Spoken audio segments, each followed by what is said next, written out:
Hello नमस्ते प्रणाम हर हर महादेव। हम आप सबके भाई दीपक दीपांशु। तो आप सभी कैसे हैं?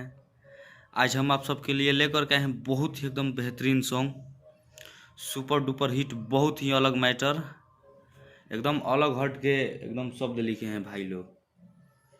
तो आप लोग आशा ना पूर्ण विश्वास करते हैं कि एकदम पसंद आएगा। एक लड़की का मतलब कि उसका उसका बॉयफ्रेंड का मतलब कि इसमें मैटर है। एक लड़का लड़की का मैटर बहुत एकदम गजब अलग हट के मैटर लिखे हैं। जैसे वो लड़कियाँ जा कर के अपने ससुर में अपने बॉयफ्रेंड के याद करती है तो अपने दर्द बतावती है। तो एकदम वही चीज़ हमें लिखल बट एकदम आशा ना पूर्ण विश्वास करते कि वो सबके बेहद एकदम पसंद है। वो सब जरूर सपोर्ट करब जा, अपन प्यार आशीर्वाद देहब जा और प्यार आशीर्वाद अपने भाई पर और इस चैनल पर बनैले रही जा।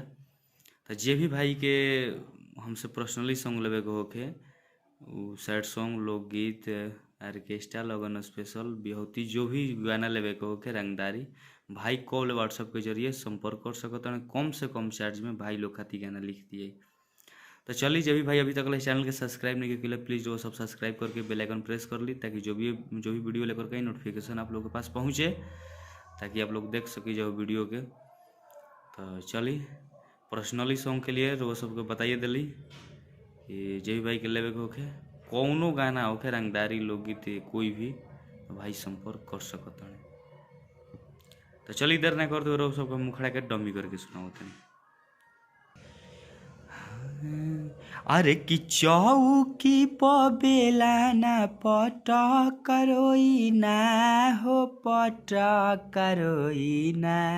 दोबारा बा, चौकी पबेला ना पटक करोई ना हो, पटक करोई ना।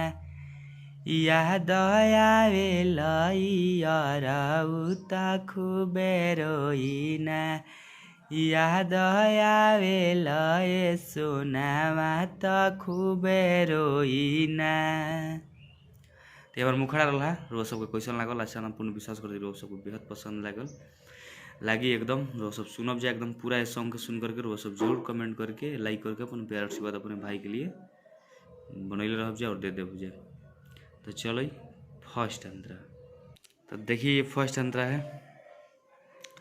तो रो सबसे प्लीज़ बता दी भाई लोग चैनल के सब्सक्राइब कर लीजिए, कहीं के अलग अलग फुल एंड फ्री सॉन्ग लेकर के आईना, एकदम अलग अलग मैटर हिट। और जो भी भाई का पर्सनली सॉन्ग लेकर हो कि हमारे नंबर पर संपर्क कर सकते हैं भाई, गाना लिख दिए। तो चलिए हम रो सबके फर्स्ट अंतरा के डमी करके सुना होता नहीं। एकरा से शादी कर के नइखी हम खुश हो, तोहारा बिना ससुरो में अकेला होला महसूस हो। एकरा से शादी कर के नइखी हम खुश हो, आ तोहारा बिना होला अकेला हरदम महसूस हो। अरे कि तोहरे फिक्रिए चेहरा भइल जाता, करिया त नहीं धोइना। तोहरे फिक्रिया चेहरा भइल जाता, करिया त नहीं धोइना। याद आवेल यारऊ त खूबे रोइना, याद आवेल ए सोनामा त खूबे रोइना। तो चलिए हमारी फर्स्ट अंतरा रहा। तो जे भी भाई कम से ये पर्सनली सॉन्ग लेवे होगी जे, तो भाई हमारे कॉल व्हाट्सएप के जरिए संपर्क कर सकता है। भाई जेकरा भी पसंद है भाई खाती गाना पूरा लिख के भेज दे। तो एकदम रो सब खाती बहुत ही ज़बरदस्त ही अपना से गाना लिखले बनी, बनैले बनी।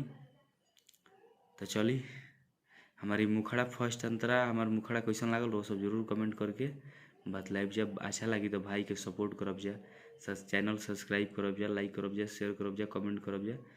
तो चलिए नेक्स्ट सॉन्ग के लिए टाटा बाय बाय। जय हिंद, जय भारत, जय हो भोजपुरिया समाज, जय माँ सरस्वती।